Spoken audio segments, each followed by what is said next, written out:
This is Wayne Dober from the Funhouse, and you're listening to the Timo and Harley Show. Welcome to the Timo and Harley Show.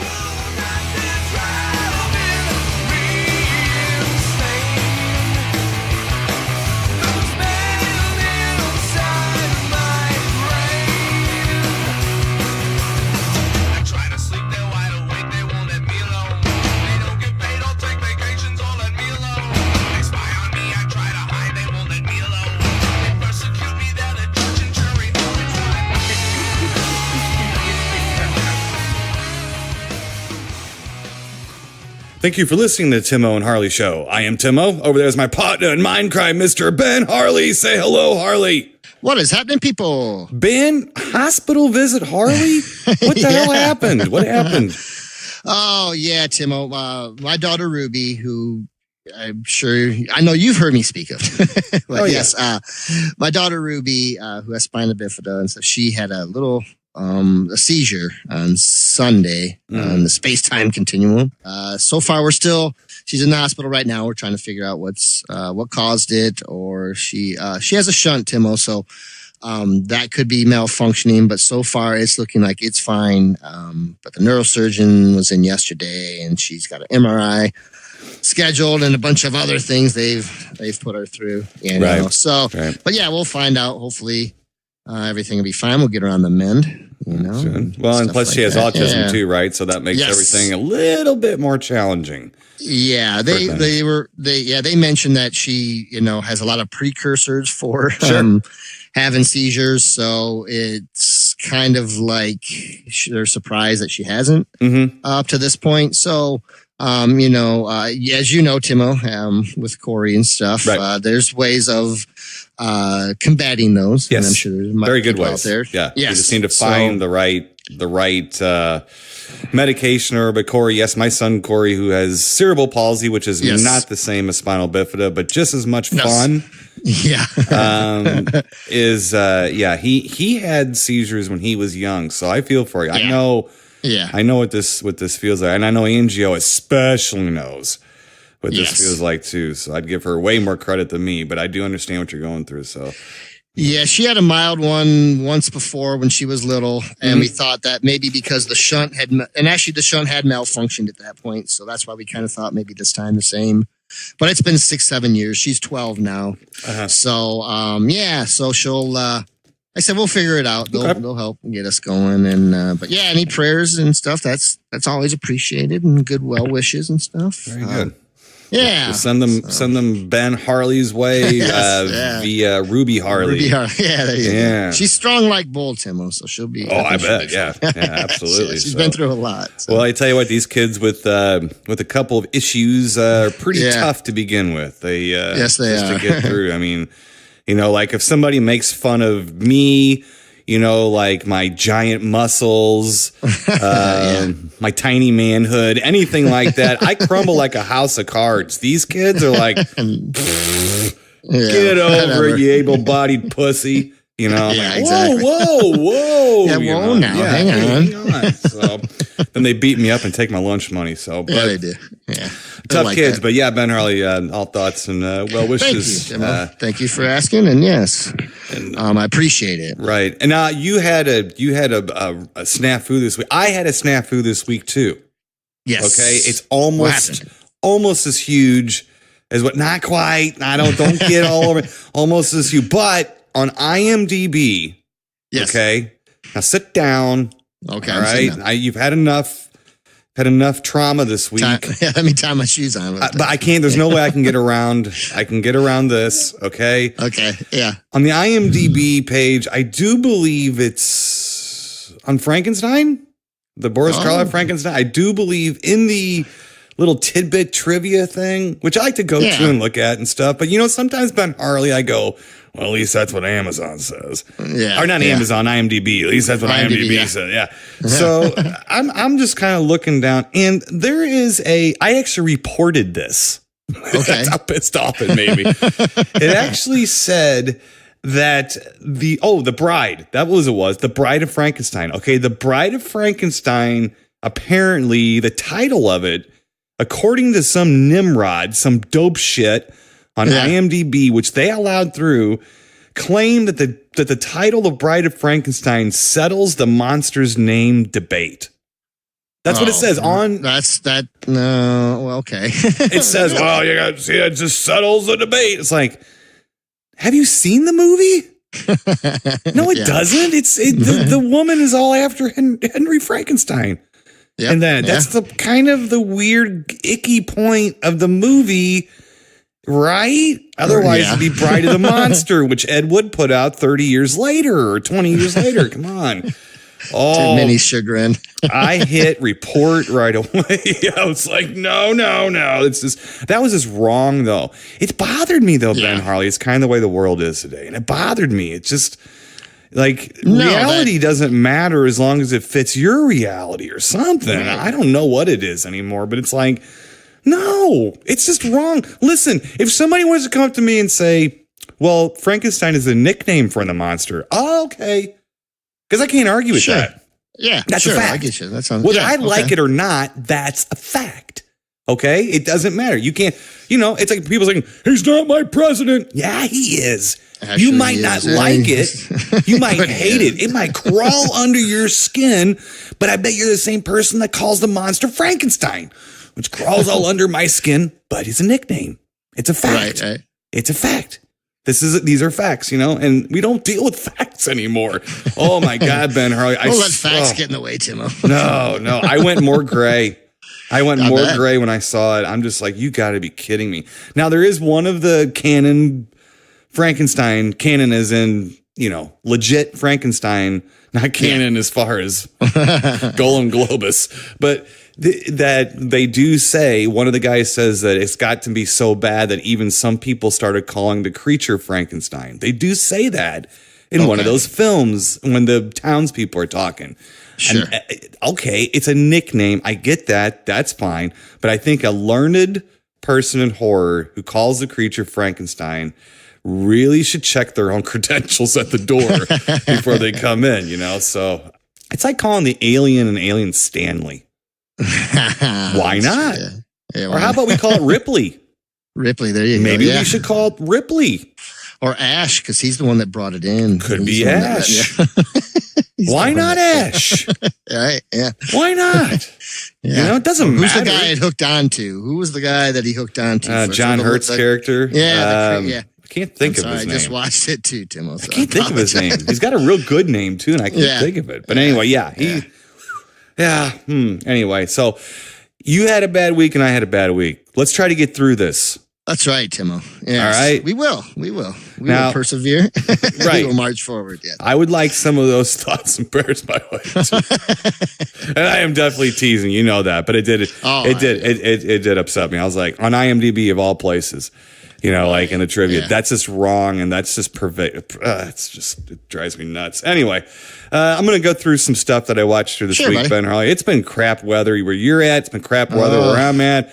We're at the very final end of the Oasis here. We're doing a few things for the new buyers. Yeah, a few things for the new buyers. Trying to patiently wait for our new house at Dermal Ridge to get completed. Been about a week since I've seen anyone out there. That kind of Right after we tell them that we sold our house, they quit working on ours. I'm like, no, that's not what I meant. That's not what I meant. I meant the opposite, But look, they know what they're doing. It just as a nervous Nelly new home moving in her, you get a little nervous. That's all. So, but they're doing a great job when they're there doing it. It's wonderful. So, but anyway, so we're dealing with all that, Ben Harley. But I did watch some things. Sure. I want to get through it quick. Let's get through some Amazon stuff real quick.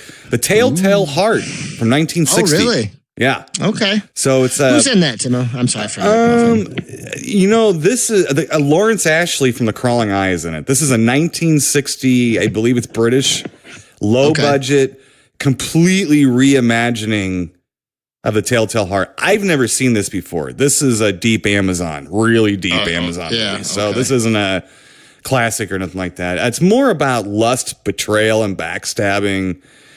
The original Telltale Heart is just a creepy story about a dude who can't stand an old guy's eye.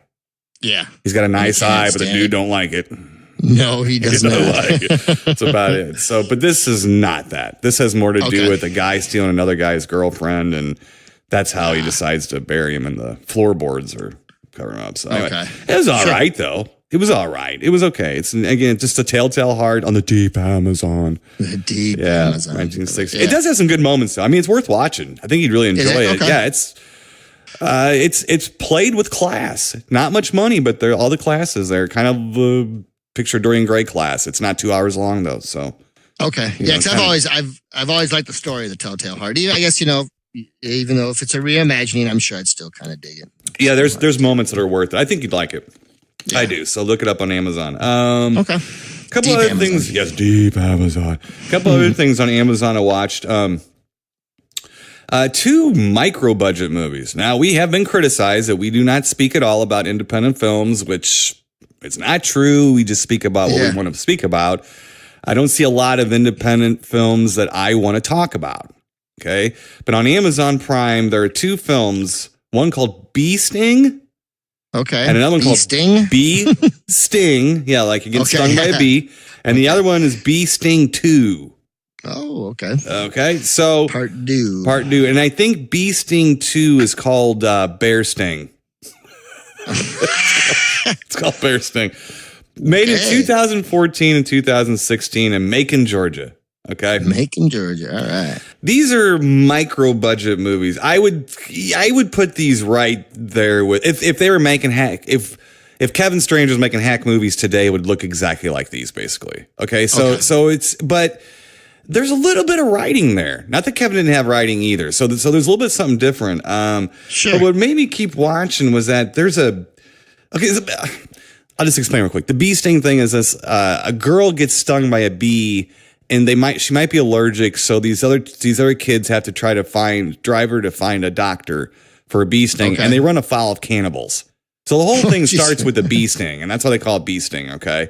Okay. Sure. All right. So, first thing I like is that they might be a little young for me in that they might be like 22 or something because I'm an old fart. Sure. They had a couple curvy twins in the movie that are really curvy and look like really cute girls that actually grew up in your neighborhood. You know what I mean? Yeah. Like, like really cute. Not like model cute where you're like, that'd be great to put up on my banister or my mantle somewhere. Yeah. No, this would be great to have on my arm, type of thing. So that helps. That's a good thing. But it's got a little bit of pace to it. It's got a little energy to it, like those things did. But there's a character played by a guy named David Sowlin, and his character is named Harvey.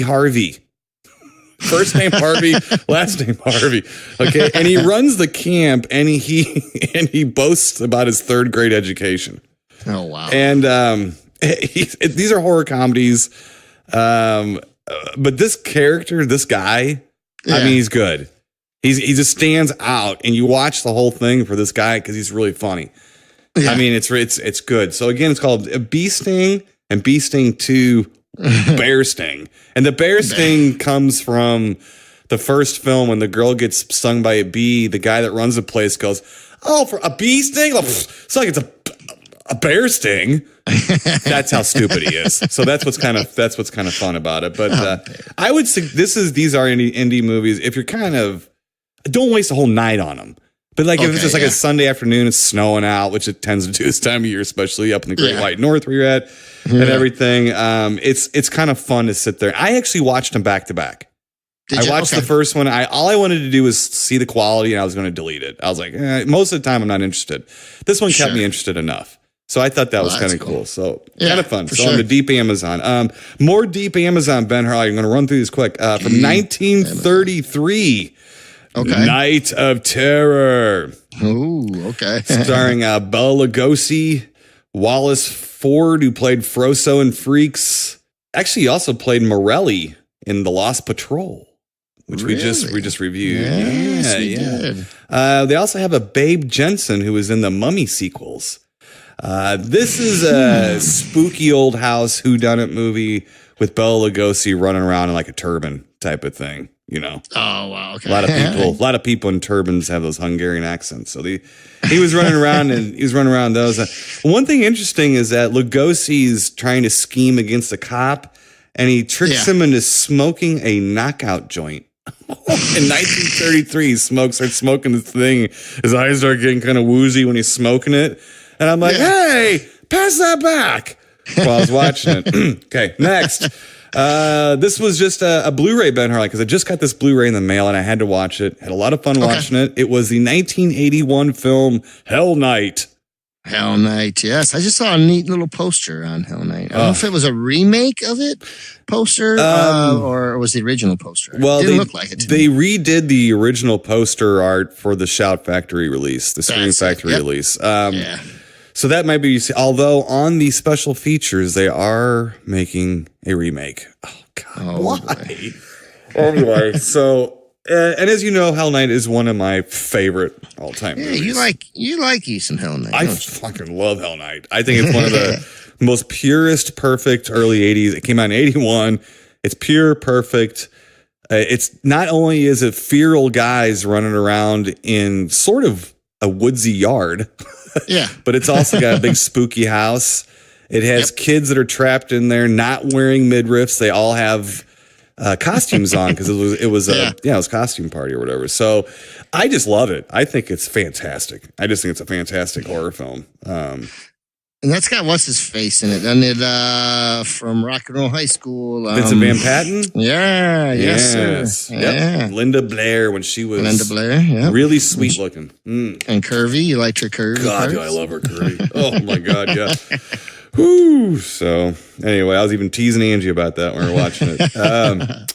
Let's see here. Coming up on also on Amazon, a couple more Amazons. One, a movie that's been being talked about. This is one of these kind of hip new movies streaming that you'll see on Netflix. Now they're starting to hit on the Amazon, some of these cool movies. Well, this one I got to agree with. This one is called Brawl in Cell Block 99.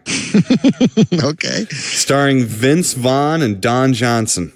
All right. That's right. I saw something about this. Yes. It's directed by S. Craig Zoller, who did Bone Tomahawk.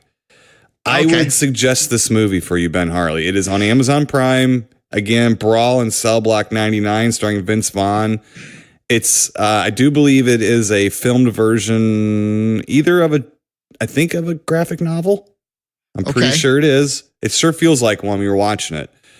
I'm trying to think of how to explain it. If you enjoyed the original film Old Boy and maybe John Wick. But I haven't seen John Wick yet. Okay, yeah. Well, this is way more. I don't want to say anything more. I really think you should just watch this. It's the guy that has to. He goes to jail, and then in order to survive, he has to make sure that he gets in trouble in jail to go to a really bad place. So, just watch it. It's. I highly recommend. You kind of need to watch it. I'll put it to you that way. Okay. You know, it's sort of like. You know, when we made fun of Munson for not seeing American Werewolf in London, you probably should see this one because you're going to hear everybody fucking talking about it. It's going to annoy the hell out of you unless you watch it. So, and it's worth it. Okay. It's worth it. So, yes, that was very good. I did enjoy that a whole lot.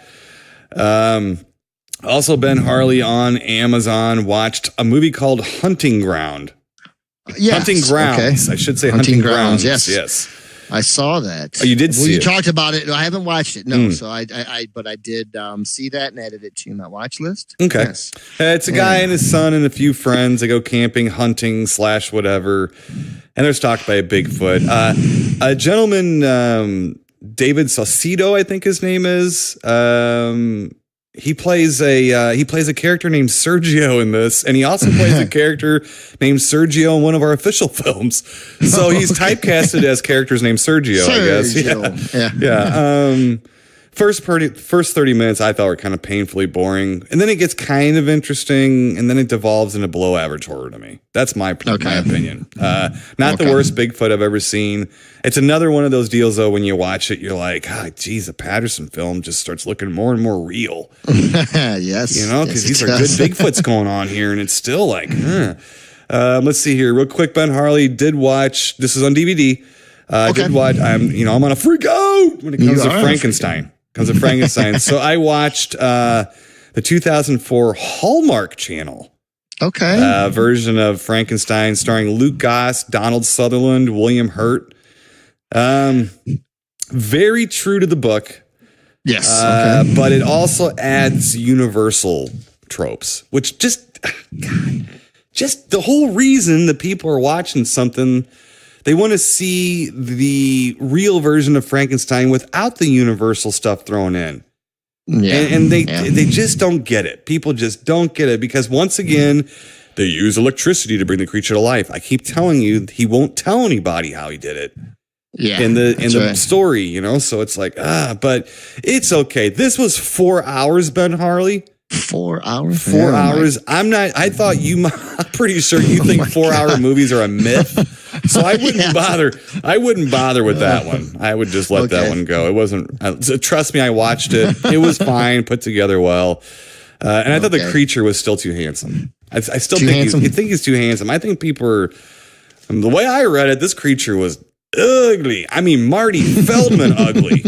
I don't mean to cuss him out, but he was ugly. That's funny. Yeah, it's all right. I don't know about that. I'm not going to recommend that one at all. Okay. Not recommending Hunting Grounds either, but you might like it more than me. I was thinking about giving it a little shot. Yeah, you might. So. You might. Now, last up, Ben Harley, tried to rush through as quick as I could. Last up here, I did watch the new film, It. Okay, yes. Now I did notice after you and I know when we had talked earlier, you just started watching it, but I have noticed that it is for rent now, so I'm going to try to jump on that. It just came out for rent the other day. Okay. So I'll be on that too. What do you think? I think it's a lot better than the TV movie. Not saying much though from this kid. Not saying a whole lot. Like I don't like it at all. At all. I think it's horrible. I think it's as dumb can be. I mean, it's awful. And I'm going to, Ben Harley, I'd like to, except when it comes to maybe something very, very personal, it's nobody's business. I like to take pride in being honest here on this show. Okay. Now, what I mean by personal, I just won't say nothing sometimes because this is an entertainment show about horror films and cult films and things like that. So we don't need to know this stuff. I don't really understand, except for hipness, why everybody keeps saying that Tim Curry is so great in it. Okay. You don't get it? Let me give you an example. Let me scoop back here. Now, first of all, let me get out my soapbox. Okay, let me stand up on it. Here we go. Ready? Right, standing up on it. You hear me? I'm up here. Yes, sir. Okay. Now, I don't think that, come here, Georgie. Yeah, Georgie. I just did that, right? That's not amazing. It's not amazing at all. Okay. Can I also say something else? Yes. Rocky Horror Picture Show is a real fun cult thing, but get over it. I have nothing against Tim Curry. There are a lot of he's a good actor. I like Tim Curry. Don't get me wrong. But I just see people going, Tim Curry was so amazing. And that's like, when's the last time you've seen it? Do you think John Ritter should have gotten an Emmy? I mean, is it the same? Because the thing is nobody's, I don't know. I just didn't see I don't see what people are saying. I think that maybe they're just trying to emphasize how much they remembered it in a good way. I think, but I'm sorry. I don't think Tim Curry makes me pledge allegiance to that film over any other one. That being said, Bill Skarsgård is a young chap. He's Stellan Skarsgård's son, who I do like Stellan. He plays the clown guy in this one. I thought he does a good job. He's good. I mean, it's good. I think the clown is much better. And in this one, I think the story's better. It's more. No, I've only read about half of the book. I think I got about halfway through it. I'm not much of a reader, Tim. You're asking me to go for 1,200 pages, I think, or something, whatever it was. I forget. But, I've heard good things about it. It seems like, now this is just, and I don't think I'm giving any spoilers away, but now this is just the first part, basically, right? Probably what you read. Yeah, it's just the kids. Yeah, I told when they're kids. I'm sorry. Right, when I told Angie, that's what I told her. I said this is like the first night of the 2-part miniseries that was back on TV. So yes, this is when they were kids. I enjoy. I do enjoy that. I like that part of the story. Well, Bob Slendorn, DVD Bob, before I watched it, he told me what I feel about it. He said it's okay. It's okay. He said it's kind of like Stranger Things or Stand By Me a little bit. I buy that. I think so. As a matter of fact, one of the kid stars in Stranger Things is a star in this movie. Okay. So it's and actually I wanted to punch the kid in the face in this one. I can't stand him. I couldn't stand him in this movie, that little kid. So I thought the only difference was I thought that the kids in the miniseries were their characters were a little bit more defined. Okay. And I can't say that's because it was a 4-hour movie, because technically this is going to be a 4-hour movie. Sure. When it's all said and done. So I can't really say. I just thought they were a little more defined, but that is the only thing that I can say about any of this stuff. I mean, it's just, I don't know, but I think it's worth watching. I think it's worth watching. Yeah. I've been excited to see it. I wanted to see I really did kind of want to see it in a theater, but that didn't happen. That's okay though. That's, you know what, Timo, that's okay. Yeah, right? I can tell myself from that on. Right. But there's only very few movies that come out per year that I really would like to see. So I will get back to you once I check it out, Timo. I am excited about it. I do like the story. Mm-hmm. The whole Pennywise the clown is funny to me in a way. I'm not as afraid of clowns as most people. There have been a few. Right. I will say that's it. That's the scary clown to me. Right. But I don't find scary clowns scary. No, I find normal clowns creepy, not scary. Creepy, because you don't know who's behind that fucking grease paint. That's right. Well, there's a couple. Yeah, there's a couple out there. They're not quite scary, but they come off scary. Like Ronald McDonald. Yeah. I think Ronald McDonald is actually one of the most frightening things I've ever seen. Okay. Yeah. Now, Bozo wasn't no good either. No. I'm sorry.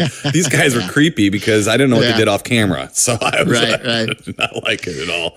But one thing about this real quick though, Ben Harley, I think a lot of people, and I don't know, I haven't read the book, but you did read this part. I guarantee it. Yeah. I think some people got a little disappointed by the lack of aggressiveness by Pennywise.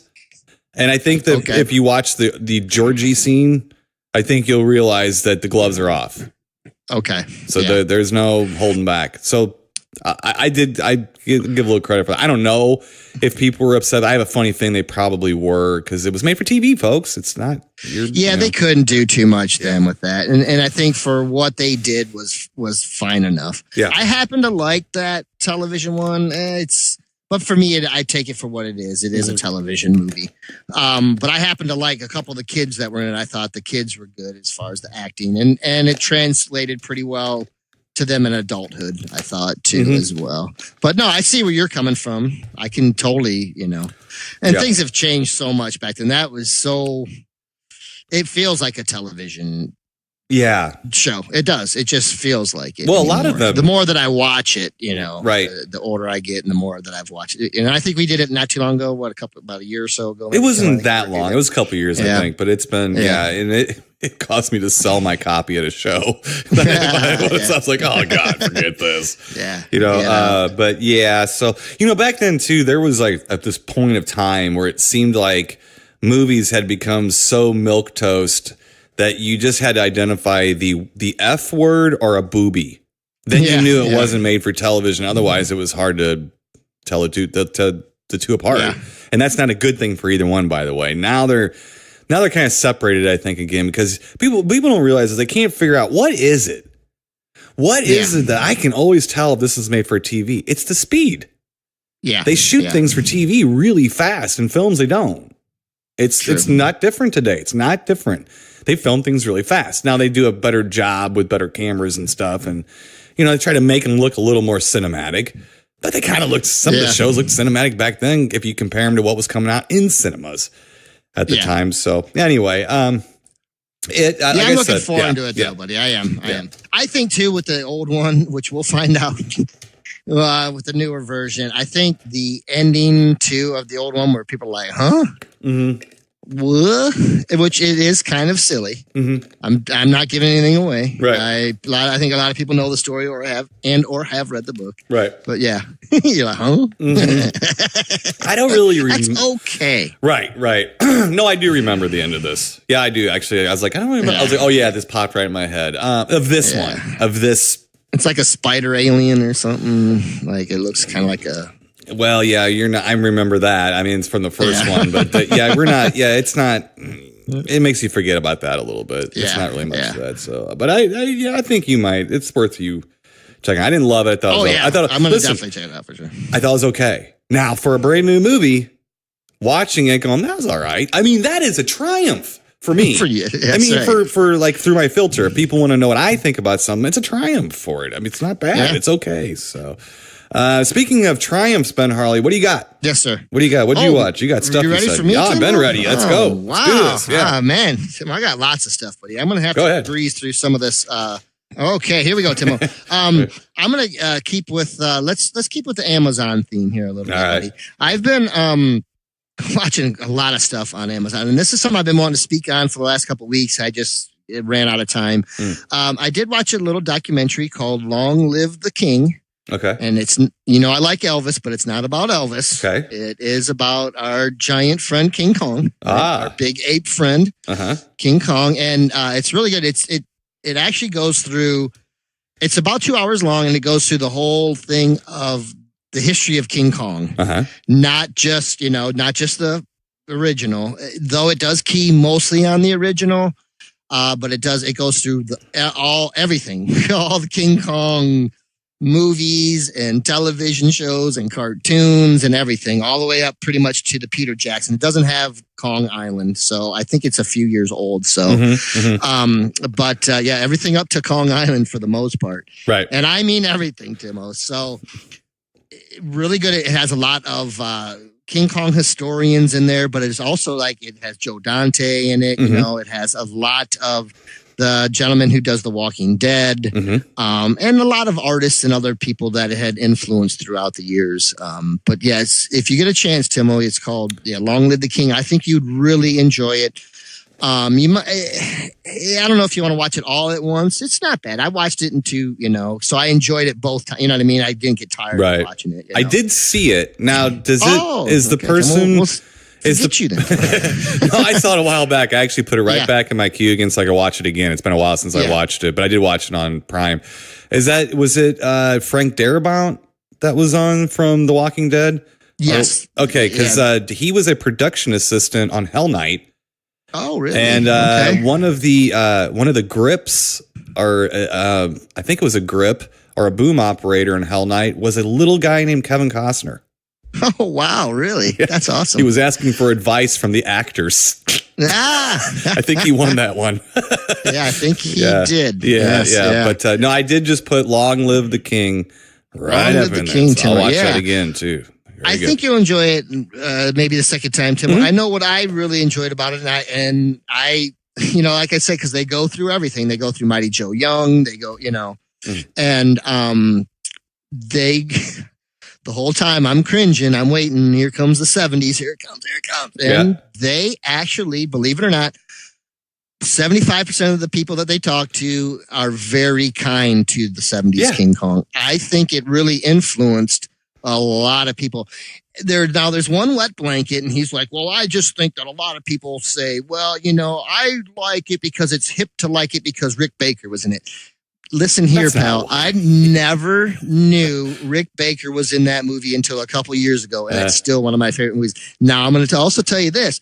I still think Rick Baker, and for me, out of all of them, that's my favorite Kong. I'm sorry. It really is my favorite King Kong. I think it's awesome. He looks great. I just love it. I really do. Now, King Kong lives. They go. They talk. Jody. But what's so funny, Timo? As much as I theater too. Oh my God.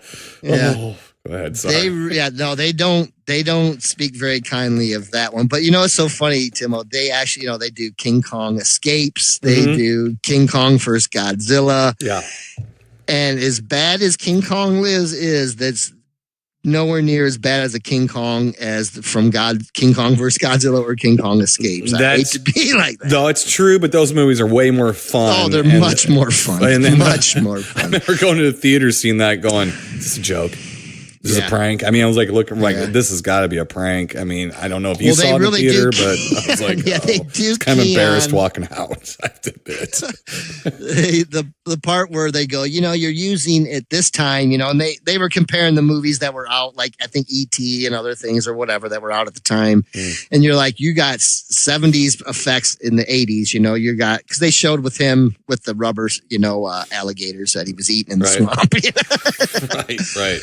But no, what a great documentary. Very good. I enjoyed it. I was so happy finally because I have a hard time. A lot of the things that I've liked or enjoyed over the years, like King Kong, the 70s King Kong, I get upset because some of that stuff gets beat up on, and they didn't. They really didn't because they kind of beat up on it when Peter Jackson's King Kong was. The 70s one just feels more real. It just feels like there was a lot of, I don't know. I'm with you. Yeah, no, they do pretty good on that though, which is nice, and the Peter Jackson one, they kind of talk about a little bit, as far as they don't really, I think the guy from The Walking Dead, which I was happy to hear that. He's like, my only real beef with it, is that it is a little long. Yes. Thank you. Way too long. Yeah, it's first off. Yeah. And it's just talk about overindulgence into something. Yeah, absolutely. Oh my God. And then they talk about the one guy's like, oh, I love the scene. Poor Bob Slendorn. I know he does too, but my least favorite scene in the entire movie is when they're out there on the ice and they're sliding around on the ice and they're like, I'm like, they did not need this in this film. I'm like, oh my God, like it turned into a love story of epic proportions. I'm like, But Timo, I'm sorry. Long live the king, long-winded Ben. But yes, there you go. There you go. Very good. I'm going to try to breeze through these real quick, Timo. I want to say something real fast. Fast Eddie Clark. Yes. From Motorhead passed away. Yes, I want to give a little shout out to Fast Eddie Clark. That's really weird that him and Lemmy like so close together. Yeah. Lemmy wasn't he was a couple years ago or something, maybe? Yeah. Maybe? Yeah. Yes. Weird. Yeah. And I am a big fan of Motorhead, always will be. Right. I like the original Motorhead as well. I'm a big fan of the original Motorhead, as in the other versions too, but Fast Eddie Clark, Filthy Animal, and Lemmy will always be one of my favorite bands of all time. And I also happen to like the first two albums of Fastway too. I liked Fast, and I like Fast Eddie Clark. So sorry to hear about that. Want to give a shout out and want to wake the dead with Motorhead, Timo. There you go. And eat the rich. So, that's right, brother. That's right. I want to go through real quick, Timo, too. I watched a lot of Mystery Science or riff tracks lately. Nice. I watched one called Death Promise on Amazon. Oh, yes, Death Promise. It's kind of almost like Miami Connection a little bit without the Miami, I guess. Kind of like the same story, But, it might even be worse than Miami Connection. But yeah, Death Promise. Woo-wee. Yep. Not much rock and roll in there, but I'm getting to that, Tim. All right. I watched a movie that I know probably from when we were kids. We haven't reviewed it. I'm surprised. But one called Sword and the Sorcerer, Timo. Oh, yep. Yes. I watched that on Riff Tracks. It started hard for me because I hadn't seen Sword and the Sorcerer in so long. And I remember liking it when I was younger. I remember I didn't love it, but I liked it when I was younger. It was one of those, Beastmaster along with all that crap, Yep. Hawk the Slayer. Yeah. So, it took me about 10 minutes or so to get into it because it gets worse and worse as that film goes on. It does. And, but yeah, not a bad riff tracks. I know it got some high ratings. One that it's not often, Timo, that I pull a bad move on watching a riff track or a Mystery Science because they're all good. They really, you have some bad ones, you have some slower ones. Right. But man, I made a mistake on this one. I fell for I was going through and watching the trailers and different things for, and they, we've talked about, they just show parts from the movie. It's not a trailer. It's just, they'll show a couple minutes of the movie. Right. And, I went into this one without watching anything. I'm like, oh no, the poster art, everything. This is a little one called Rock and Roll Nightmare. Oh.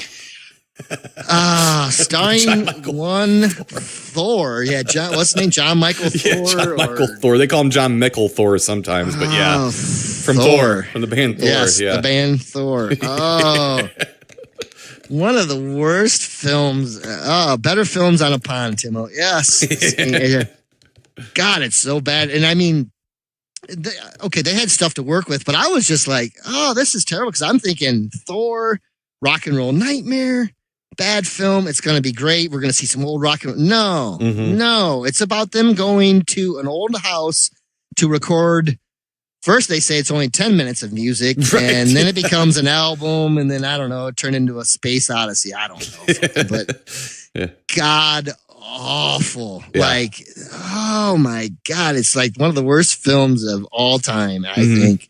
Plan 9 from Outer Space is 2001 The Space Odyssey compared to this. Oh, yeah. Like, that's a bad one. Yeah. God, it's so bad. But yes, Timo, there was not much. There's a little rock and roll in it, if you want to call it rock and roll. Yeah. And because I even remember Thor being much more like little heavier, you know, and stuff. And the band that he's in, I forget what the hell the band's called. But the bottom line of the whole story is he tricks the devil into coming there. Like everything that was going on in the film was just a ruse to bring the devil out so that Thor could fight him. Right. Looking like Thor. And it's bad. Yeah, it's really bad. Yeah. Awful, Timo. Oh, yeah. So stay away from that one. Yeah. That one's even stinky for Mystery Science or for Riff Tracks. Yeah. So, but yeah, a lot of fun watching those. 2 more things can I get through, Timo? Yep. And then I'm all caught up. There you go. Watched 2 movies the other day, Timo. One, the Lego Batman film. Oh, okay. Not too bad. I don't know if you've seen it, Timo. I can't remember. I didn't enjoy it near as much as the Lego movie, which I think, saw that one. Yeah. Okay. I like the Lego movie. I think that's one of the best films in a long time. I just do. It's funny. It makes me laugh quite a bit. It's fun, you know, and it laughs at itself. It doesn't take itself serious. Right. And it's good for young and old. Lego Batman, not bad. I thought it started real slow for me. Like it did. I just was like, it was kind of painful at first, but then it got good. Okay. I don't think it's shot as well. I think my problem was it's not shot as well as, I mean, I know they're computer generated. This just had a weird, this just had a weird lighting to it. It did. It had a weird quality to it. I think maybe they were going for a darker tone. I don't know. I didn't get it. Didn't like it so much. It's the Dark Knight after all. Yes. So, yeah. Yes, true. Yeah. But it's funny. They busted out a lot of references to our childhood and things that we know because the Phantom Zone has a big thing to do, you know, where they would send the guys, you know, General Zod got sent to the Phantom Zone, you know. So, so they send all the bad guys to the Phantom Zone. Batman goes there at one point. Or they send the Joker there first. But the different villains that they portray in the Phantom Zone, Jaws being one, which is great. I loved it. Jaws was there. The Kraken, you know, just great stuff, you know. So I thought that was quite funny and did enjoy it when it was all said and done. Last but not least, Timo, I did go back and watch the movie Alien. Oh, okay. Which I have not watched in a long, long time, my friend. Wow. Long time. You know, watched it from start to finish. And I still like this movie, Timo. Alien has never been one of mine that I've like held up. Like, this is the greatest film of all time. But I will say I'm not sure. There's only been 1 or 2, maybe other movies that I've ever seen in my life that affected me as much as the first time I saw it as Alien did. I still remember where I was, who I was with, everything about watching that movie. The reason I wasn't a big ketchup fan, and I don't like ketchup on McDonald's, and Alien is the reason for that, because we happened to be watching the scene when it came out, and I was at my friend's house, and being the nice little boy I wasn't going to say, no, I'm not going to eat the McDonald's you bought me because it has ketchup on it, but it scarred me for life because of the whole. That movie affected me, Timo. I remember that scene, and then also we've talked about this before, the scene with Ash, where they get into the fight with Ash, because I don't think when I was that young, when I first saw it, you know, I was like 8, 9 years old, or whatever. I don't really remember knowing that he was synthetic at the time. I don't think I did. And so once they beat on him and he started, you know, spewing the white out and blah, I was that affected me as a kid. That movie, I will say, Alien had that effect on me. So it is kind of hard going back and watching it because I don't get quite that same effect. But that movie, I really appreciate Alien. I think the 3/4 of that movie I love. The last quarter of that movie, it moves a little slow, but I have to realize, and people who have seen it, I sure do, it built a lot of suspense. You did not know where that alien was. You had no clue where it was. And even when it got into the escape pod, the little space it was in for that giant monster, the little space that it hid in. Right. You just didn't know. So there's a lot of Ripley walking around and going back and forth to blow the ship up and, and stuff like that. But that was scary then. Exactly. You didn't know when terrifying. the movie was going to end. You didn't know she was nobody. Sigourney Weaver was a nobody. I mean, so it wasn't like, as a matter of fact, you were shocked she was the last person alive. Oh, very shocked. Because she was like the only person basically that was unknown as an actor, an actress, and so, that was that. I remember that being, because they had all the steam. Yeah, and the cherries going, the lights going, and stuff. It's terrifying. Trying to find that damn cat. I remember my dad. Yeah, my dad. Get the cat. Yeah, my dad, when he saw it in the theater when it first came out.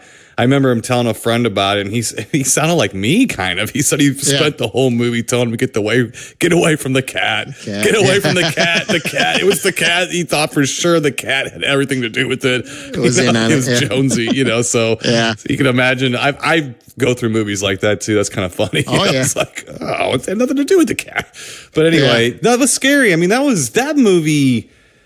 There was nothing like that. I mean, you gotta think about this. Like that. Halloween came out. I mean, that was scary shit.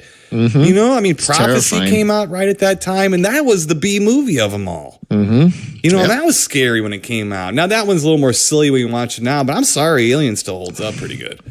Oh, it's fantastic. It still does. And growing up, I was more of an Aliens Part 2 fan, but we've talked about this before. I've grown to appreciate and know that Alien is twice the film that Aliens is, but I still love Aliens. I do. Yeah, it's just I still do. Different movie. Always. Definitely different movie. Yeah. But I still remember when I went into Aliens the first time, I was just as scared as I was, as a kid. As the first time I saw Alien, because what scared me is I'm like, there's more than one. Wait, I was done. Right. I was petrified. I really was. But that's the only problem with rewatching it. It was that the ending was just. But I know what it is. That's my fault. It's not the movie's fault. It's my fault. But at least I realized. I'm like, well, back then you would have been seriously, and I was on the edge of my seat because you had no idea when the alien was coming, where it was, what it looked like. And I like going back now and watching it because you see the alien more now because you know what it looks like. Right. But you didn't know then. Right. It's hanging from like the chains before it gets. What's his fella that just died? Harry Dean Stanton. Harry Dean Stanton. Yeah. Before it gets him, you can see it clear as day, but you don't know. Right. You don't know. And it's cool. So, but yeah. Oh, I loved it. I love that movie. It's one of the best movies ever made, as far as I'm concerned. I mean, one of the scariest ever made. By far and away, especially then it's icky. It's icky too. Yeah, it is. It's icky. It sure is, and dirty, and lots of engine block grease everywhere.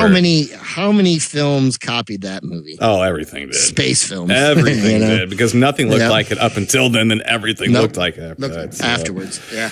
Very good, Ben Harley. All right, why don't we? Let's get to our official films. I think we can squeeze this all in here. I think we're doing good. All right, buddy. I think we're okay. Good. Let's see here. Let's do first up here from 1965. Let's do The Skull. The Skull. Yeah. Okay. Let me get you a storyline here. Oh, there's a little post art blurb. I don't know if you want to hear that. Nice. When the skull strikes, you'll scream. That's right. That's okay. Let's see here. All right. Here comes the storyline. Here comes the movie guy. Okay. Here we go. The Skull weaves a chilling tale surrounding the real-life terrors of the Marquis de Sade. Featuring outstanding performances by Peter Cushing and Christopher Lee, this tale introduces Dr. Christopher Maitland, Cushing, who purchases the infamous skull of the Marquis de Sade. A decision that he was warned against by his good friend and previous skull owner, Matthew Phillips, Lee. The question is whether or not Dr. Maitland will live to regret his decision. Okay. I think he does. Yeah, this is basically like a guy that Peter Cushing plays a guy that collects art, and not always in the most up and up ways, I would say. Yeah. Or he collects some of the shit. dark arts. Yeah, he just collects weird shit. Maybe art's not the right word for it. But he gets another sweaty, dirty guy coming in, and he wants to sell him this skull. What was he on? Was he snorting? That was snuff, I think. Snuff. Yeah, I think it was snuffed up. Snuffle-up, I guess. Yeah. So basically, he Yeah, he buys stuff off this guy, and the skull basically. Look, here's the thing: the skull is a dick. Sure it's a total dick, and then it makes you into a dick if you're around it too long. Yeah. And that's kind of what it is. The skull kind of takes over your mind and your persona, and it possesses you and makes you go out and do things. This was made by Amicus, who is like the Pepsi to Hammer's Coke. Okay. Right. Yeah. So it's kind of like that. Yeah. Yes, there's Peter Cushing, Christopher Lee. Also have Michael Gough in a small role, Patrick McGee, and Nigel Green. I think Michael Gough's been just about every film we do anymore, especially he has to be for us across the pond there. You figured it out. You figured out. We're figuring it out. Yeah. Directed by Freddie Francis, who needs no further explanation anymore in this show. Written by Robert Psycho Block. Okay. Yeah, he wrote Psycho. Yeah, and this was based off of The Skull of the Marquis de Sade. So the Skull of the Marquis de Sade. There is a couple little things here. There is a cool Russian roulette scene in this movie. Oh, really weird. Yeah. That's an odd part. Yeah. But the thing is now I'm going to let you talk about this movie. I've seen this movie quite a few times, but here's the thing that I have about this movie, and see if you'll agree with me here. I swear to you, okay, they could have replaced the skull with a potato, and it would have been the exact same movie. Credit cast and crew, but it would have been the same movie. So, what'd you think of the skull, Ben Harley? Not too bad, Timo. Yeah, this is the first time I've seen this. I love me some Peter Cushing. I love me some Christopher Lee. Now, Christopher Lee's not in this film that much. No. Here and there, but that's okay. Right. But not a bad film. Peter Cushing, basically he collects oddities almost too, and things. And that gentleman that brings it to him I liked his character too, because he's just smarmy enough. He's kind of like, and sweaty. He's in the and snuffed out, and and you really don't know, because he puts you off balance. I think a little bit. It puts the film off balance, because you don't really know. Like, he's selling these things to Peter Cushing's character, but yet I don't know. It's just creepy, because he comes at night. He just comes and shows up with these things, right? Right. And he shows up with the book about the Marquis de Sade, which is wrapped in skin.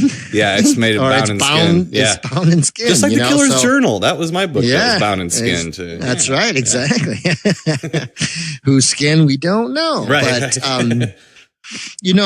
so that kind of intrigues Cushing's character, and then he says, "Well, I will bring you something tomorrow night." And so he's baiting Cushing's character into wanting to buy, But yeah, he brings that skull and does tell him, first the book is about Marquis de Sade, and then that this is his skull, and so. But Cushing's really kind of, he's off put about it. Kind of, he doesn't believe him, because he want £1,000 for the skull, right? He says no way, and then he's like, well, how about 500 or 700? No, 500, Yeah. So, but anyways, basically the skull kind of, I think, really tempts Cushing to come get it.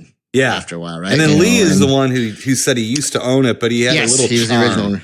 He had this little charm that he said would protect him from it, but he kept telling Cushing to get rid of the skull, because he would say like a couple times, like twice a month, was it, or something, that he wouldn't go into a certain part of of his collection too, because at one point him and Lee's character and Cushing's character are at a auction, and Lee's character seems like he's drawn to these statues, and he buys them for an exorbitant amount, and he basically tells Cushing before his skull was stolen that the skull wanted these statues. Right.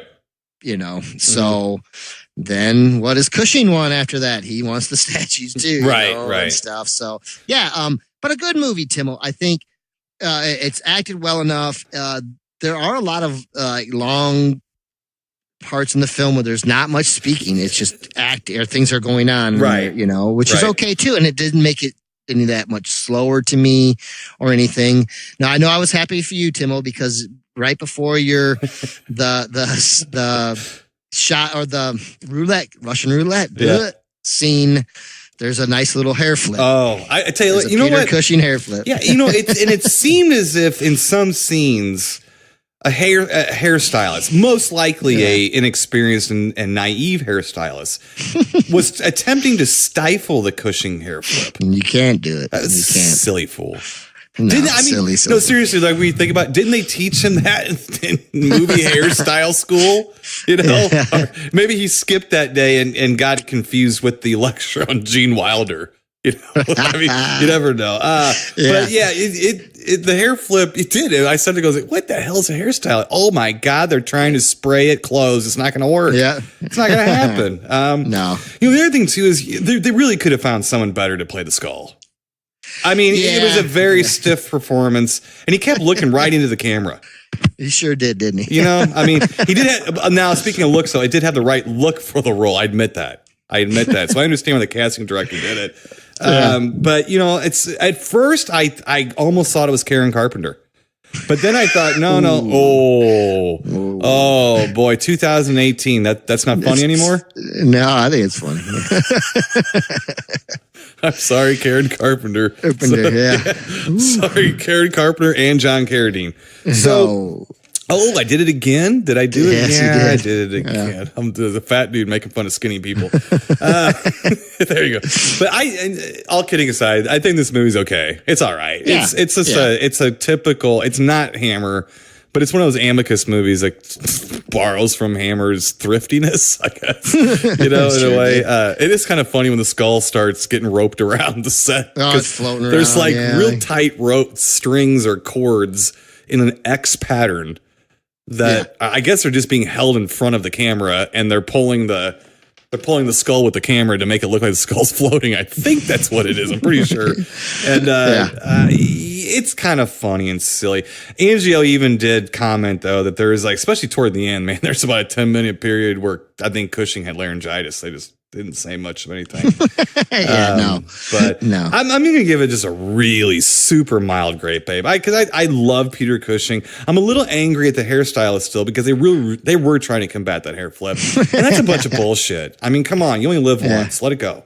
It took him doing Russian roulette to get it to come out. It did. So real mild grape ape up. How about you? About the same, Tim. I didn't hate it by any means. Right. I thought it was a good movie. Now, was the Skull that scary? No, but it was kind of cool what the Skull made them do. They became the monster. The people became the monster. Right. I did think it was quite funny how you kept like you looking through the Skull's eyes at people. Right. You know? Right. Yeah. Well, it was okay. It was a nice touch, but it was funny at the same time. Yeah. So, I think I have to do the same with the mild grape ape up on that. Okay. It's kind of fun to watch, but you know, it's not. It's not one of the better ones. You know, it's a decent. No, I think it needed a little more flaming skull, maybe. I think it might have too. You're right. So let's get to our next official film, Mr. Ben. Glowing skull. I'm sorry. Something. Now, this is a movie that we talked about a little bit last week. Okay, when we were talking about some of these faux documentaries, because we did The Possession of Michael King, and it upset me to the point where I sort of forced our hand into talking about this film this week. This is the 2015 film Savageland. Okay, let me give you a real quick storyline here from Movie Guy once again. Here we go. All right. Movie Guy.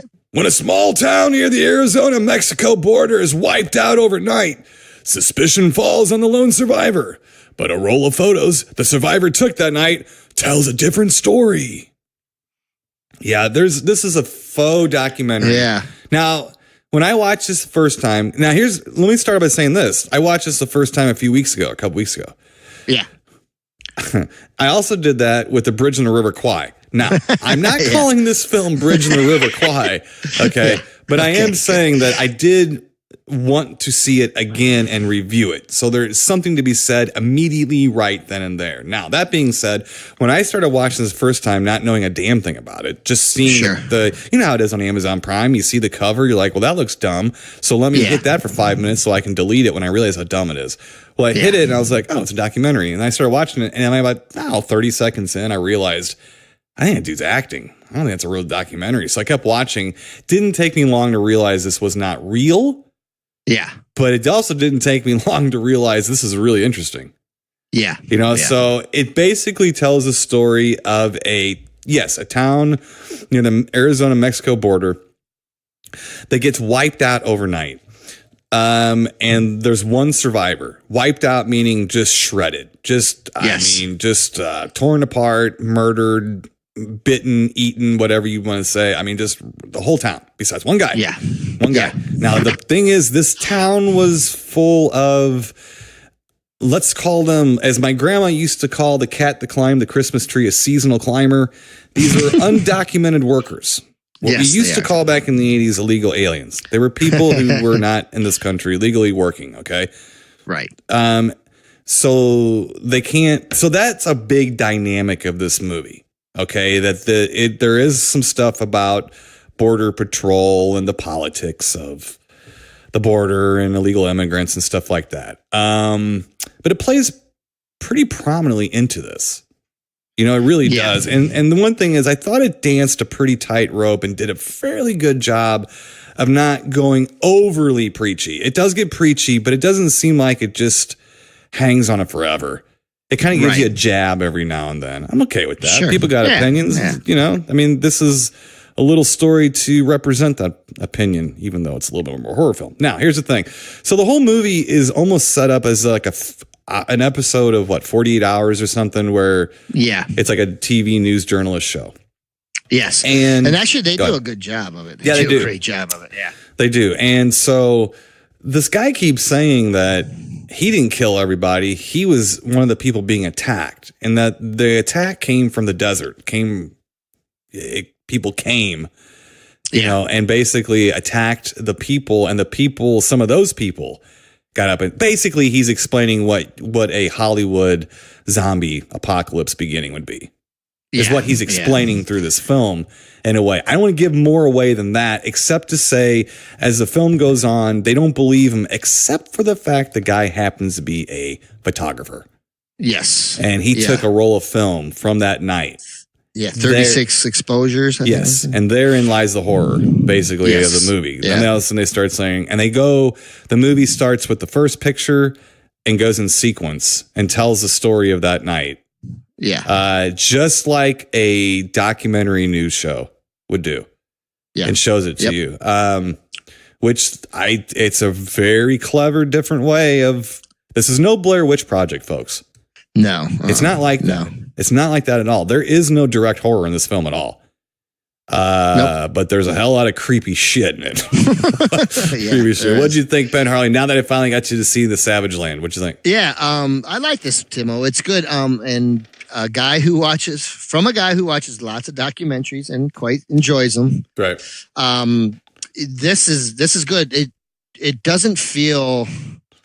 It feels like a documentary, big time. Like it doesn't feel. There's only a couple times where I felt that they're acting really. For the most part, it felt real seamless. You know, it did. I enjoyed the pace of it, the feel of it, and it just made me want to watch it more, I guess, too. Now, you know me and zombies and stuff like that, and I don't want to give away too much either, but you're not really sure, even from these pictures, exactly what the hell's going on. You're never sure, so we're not giving anything away. We're just giving you what it seems like happened. Yeah, they don't say. There's some really weird, god-awful images that I was really intrigued as far as I wonder how they, did this. I'm thinking post-production stuff, but wow, but it was cool for me. I like that. I like being able to be like, wow, that's really interesting. You know? And these photos, and what's kind of neat is as the night unfolds, because it starts at his house and then he goes throughout the town. The guy who survived. Yeah. The guy who survived lived outside of town. And what happened was somebody ran into his place. Yeah, that had been a part of the carnage and ran in and attacked him, and then he went out to see what was going on, and he went through the whole town taking pictures of what was happening. Yeah. And it's just you want to see more of the photos. You do. Which I think kind of leads you through the movie pretty well too. Yeah. What is? It's funny because you've seen many things like this. Making a Murderer and other things too. So you got that feeling too, where you're like. They got their, we got our, we have the guy who's done it. We have our perpetrator. You know what I mean? Right. And he did there's no way a guy. Well, I guess it could if you were John Rambo and you know. Yeah. But this guy's not John Rambo. No. He's and to go through a town and kill 30 some people, or for how many people were in the town? It was like 30 or 40 people that they said he killed his bare hands running through the town overnight. Therein lies the institutionalized racism that they were trying to point out. That's it's a little preachy every now and then, but it makes it fit. It definitely fits the story. And it never comes out and says every single person's like this. It just happens to show a stereotype. That's what I was saying. It's kind of a stereotypical boss hog kind of guy. But given the evidence in reality, you'd be laughed off the face of the earth because the cops think that the photos were doctored because the photos showed up later. Apparently, he dropped the roll of film. He was discovered on the side of a road by a trucker. And he took the truck. The trucker took the guy to the hospital or did whatever. That's all he did. But then he found a roll of film and he contacted another journalist who was being documented or who's being interviewed for the he's one of the documentary. He's one of the main guys they talked to. Right. He wrote a book about it or something like that. So. In the movie world, not the real life, there is no such thing. But there's such things as books, I hear, but there's no such thing as a story. But they do a pretty good job. I didn't find the acting quite as good as you did. I thought it was it was uneven. It ranges from stiff to excellent. But the documentary style helps smooth it over. And you see what I'm saying, where they didn't do all the edits and jump scares in this to ruin that disbelief. That suspension of disbelief. The other thing, too, you remember when I told you that I thought the photographer might have been real and they were just kind of tricking him into saying stuff? Do you feel what I was saying with that? Because he was so good. Well, I found out, Ben Harley, that is actually Len Wein, the creator of Wolverine. Oh, really? Yeah, so he fooled me. He's a good actor. Yeah, they might have edited him really clever so that they got him really speaking genuinely, but he seemed like he was legit as hell. And they made a good point in there, Timo, because you know how I am too about these where, like, if something bloody and disgusting is coming at you, you're going to drop your camera and run. Mm-hmm. They'd emphasize, and with his character, that guy saying that, well, I was in Vietnam and I photographed things. So it's like he was saying that sometimes when you're behind the camera, you feel safe. You can't get killed because you're taking these photos. That was his thing. Right. You know what I mean? I'm fine with that. Thank you. Thanks for finally someone saying, because that's the problem I've had with all these handheld films, found documentaries for all these years. That's why I liked Exist, because most of them were GoPros and stuff like that. You know what I mean? So that's why, it was good. It made me enjoy this film better. Okay. Because he was documenting these things, and then I know there's a good point at the end where they talk about, well, why is he still taking pictures? I'm not going to give it away. Right. But it was also another good point. Right. His last two pictures. Right. So great stuff, Timo. I enjoyed this movie. I thought this is probably one of the best, if not the best, use of documentary style film. Right. The only thing that kind of blew it for me was, well, how do I say this without being a spoiler? There's something about him when he's being interviewed in jail. Yeah. That stuck out to me through the entire movie, given what I know about horror films, like vampire and zombie type films. Yeah.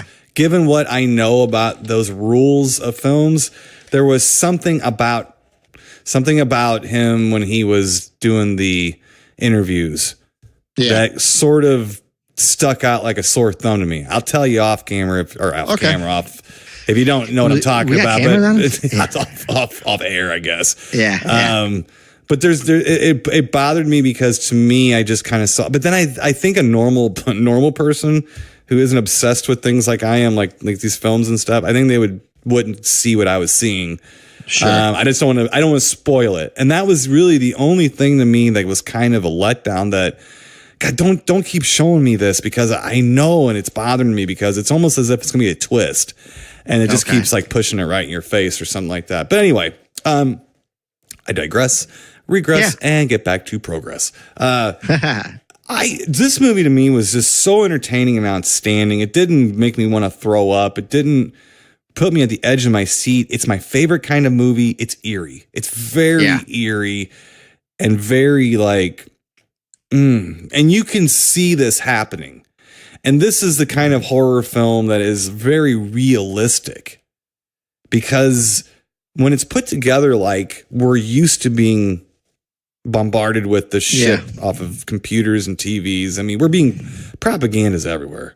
I mean, we're getting it everywhere. You know, I mean, so it's like on purpose. Yeah. And when you see it put into this kind of context, it's very unsettling. It's very unsettling. And there is a bit of it is propaganda as far as the border conflict and things like that people argue about here in the States and everything. I'm not going to get into it. They do. Yeah, a little bit. Yeah. They just bring it up more than anything else. Sure, you know? But it's very, very compelling. I think this movie is a huge Great Ape Up. I don't want to do a rafter, but it's kind of close. But it's a huge Great Ape Up. I appreciate the format of this film. It's original. It's unique. It stands on its own.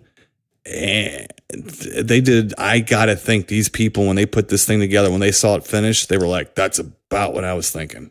Yeah. You know what I mean? That's a really cool thing. This movie is one of the best newer horror films I've seen. Yeah. Yeah. Personally. Yeah. I'm going to give it a decent Great Ape Up for the film, but I'm going to give it a Great Ape to the rafters as far as how it was presented to me. Mm-hmm. You know what I mean? Mm-hmm. Because it was presented in a way where I didn't have to sit and like, oh God, no. Right. You know what I mean? I didn't. I was intrigued. I wanted to see more. I wanted to see the rest of the story. I was saying, come on, hit parts because of, like what they thought had happened. Mm-hmm. Come on, it can't happen like that, Mm-hmm. And so I know I'm involved when I start, thinking stuff like that. So, yes. So overall, I'm going to give it a big Great Ape Up, but like I said, to the rafters for how it was presented to me. I think they did a fantastic job. Fantastic. Right. And when you're talking about the come on part, I mean, when you think about real life, if you saw a story where there was a bunch of creatures that ate a town overnight, you go, come on. But they also do a pretty good job of tying together other stories around the area that could lead you to believe that something was cooking, something was starting up. And they did a good job of putting they're the ones saying it was the guy. Yeah. They're just putting up, it's almost like you just watch that David Koresh thing. I got to think it was similar. They were trying to steer your mind into different places, and they're doing it in this. And it's fun because they're not doing it for your vote. They're just doing it for fun. And that's cool. It was great. This was much better than them damn mermaid or like the Bigfoot and the Megalodon and all those other mega mouse sharks and all that stuff that you see that they're trying to pass off as real. Yeah. This is way better than that, man. I mean, it's way better because they're not trying to fool you. They're trying to take you away like Calgon into something that you're glad doesn't exist. Right. So I'm going to give it, a real big Great Ape Up. You're giving a Great Ape Up. Yes. Let's see here. Then we got the skull. We got the mild Great Apes. It's real mild. It's a good time waster movie. But Savageland, I think you should get on Amazon Prime immediately and watch it. I think Ben Harley would probably agree with me. Yeah, definitely agree. Right. You might like it less or more than us, but it's worth watching no matter what. If you don't like this, you don't have a pulse, basically. Angio liked it. They do a good job. Yeah, they do a good job. They do. They do. Yeah. It's kind of fun seeing the guy from Hunting Grounds. I'm like, how can I watch this guy? This guy's like a big movie star in my house now. I've seen him 3 times in the last, couple of weeks. But all right. You can start calling him or messaging him on Facebook. No kidding. So, all right, Ben, let's get out of here. Running a little long. So until next week, stay spooky, and we'll talk to you then. Keep it creepy, people. You've been listening to the Timo and Harley Show, brought to you by ScreenPrintingFactory.com. Your affordable one-stop solution to all your screen printing needs.